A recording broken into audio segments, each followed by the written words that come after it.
Hi అండి, నమస్తే. Welcome to sweety life style. ఈరోజు టేస్టీ రెసిపీ వచ్చేసి అరటికాయ పులుసు అండి. ఇది టేస్టీగా ఎలా తయారు చేసుకోవాలో చూసేద్దాము.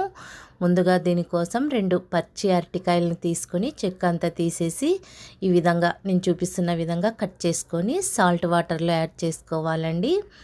అప్పుడు ముక్కలు నల్లబడకుండా ఉంటాయి. ఇప్పుడు స్టవ్ వెలిగించి ప్యాన్ పెట్టుకోవాలి. ప్యాన్ వేడైన తర్వాత 2 టేబుల్ స్పూన్ ఆయిల్ యాడ్ చేసుకోవాలండి. ఆయిల్ వేడైన తర్వాత 1/2 టేబుల్ స్పూన్ ఆవాలు, 1/2 టేబుల్ స్పూన్ జీలకర్ర, అలాగే 4-5 వెల్లుల్లి రెబ్బలు కచ్చాపచ్చగా దంచి వేసుకోవాలి. వీటిని ఫ్రై చేసుకోవాలి. స్టవ్ని మీడియం ఫ్లేమ్ మీద ఉంచుకొని ఫ్రై చేసుకోండి. ఇప్పుడు 1/2 టీ స్పూన్ మెంతులు యాడ్ చేసుకోవాలండి. మరి ఎక్కువ వేయద్దు, చేదు వచ్చేస్తుంది. అలాగే ఒక ఉల్లిపాయని ఈ విధంగా కట్ చేసుకొని యాడ్ చేసుకోవాలి. ఒక 2 పచ్చిమిర్చి సన్నగా పొడుగుగా కట్ చేసుకొని యాడ్ చేయాలి. ఒక రెమ్మ కరివేపాకు, అలాగే చిటికెడు ఇంగువ యాడ్ చేసుకోవాలి. ఇంగువ ఇష్టం లేని వాళ్ళు స్కిప్ చేసేయచ్చండి. ఇప్పుడు అంతా కలిసే విధంగా మిక్స్ చేసుకోవాలి. ఉల్లిపాయలు వేగిపోయిన తర్వాత అరటికాయ ముక్కలు యాడ్ చేసుకోవాలండి.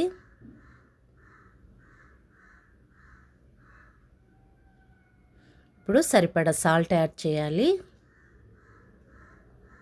అలాగే 1/2 టేబుల్ స్పూన్ పసుపు యాడ్ చేసుకొని స్టవ్ని ఇప్పుడు లో ఫ్లేమ్లో ఉంచుకొని అరటికాయ ముక్కల్ని ఫ్రై చేసుకోవాలి. లేదంటే తొందరగా అడుగు మాడిపోతుందండి. ఈ అరటికాయ ముక్కలు తొందరగా ప్యాన్కి అంటుకొని పోతాయి. ఇప్పుడు అంతా మిక్స్ చేసేసుకొని మూత పెట్టి ఉంచి ఒక 2 మినిట్స్ ఉడికించాలి. చూడండి, 2 మినిట్స్ తర్వాత మనకి అరటికాయ ముక్కలు మెత్తబడిపోయి ఉంటాయి. ఇలా మరొక్కసారి మిక్స్ చేసుకున్న తర్వాత చిన్న నిమ్మకాయ సైజ్ అంతా చింతపండును నానబెట్టుకొని రసాన్ని తీసుకోవాలి. ఇలా చింతపండు రసాన్ని తీసుకున్న తర్వాత ఇలా యాడ్ చేసుకోవాలండి. ఇప్పుడు కారం 1 టేబుల్ స్పూన్ యాడ్ చేయాలి. అలాగే కొద్దిగా బెల్లం యాడ్ చేసుకోవాలి. కొంతమందికి బెల్లం ఇష్టం ఉండదండి, ఇష్టం లేదంటే చేసేయచ్చు.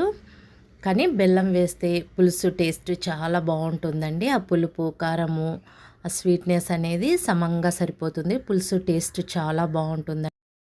సరిపడా సాల్ట్ కూడా యాడ్ చేసుకొని అంతా కలిసే విధంగా మిక్స్ చేసుకోవాలి. వాటర్ అనేది ఎక్కువగా యాడ్ చేయకూడదండి. మరీ పల్చగా ఉండొద్దు ఈ పులుసు, అలాగని గట్టిగా ఉండొద్దు, మీడియంగా ఉండాలి. ఇంకొన్ని వాటర్ యాడ్ చేసి నేను మిక్స్ చేస్తున్నాను. చూడండి, ఈ విధంగా కరెక్ట్గా సరిపోవాలి.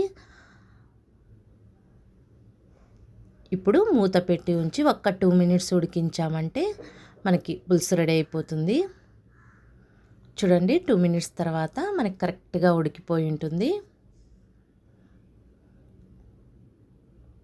అంతేనండి, మనకి టేస్టీగా అరటికాయ పులుసు రెడీ అయిపోయింది.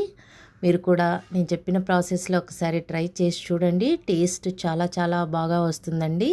ఇంకా సర్వ్ చేసేసుకోవడమే. మీకు ఈ వీడియో నచ్చినట్టయితే లైక్ చేయండి, షేర్ చేయండి. మరిన్ని టేస్టీ రెసిపీస్ కోసం స్వీటీ లైఫ్ స్టైల్ని సబ్స్క్రైబ్ చేసుకోండి. Thanks for watching.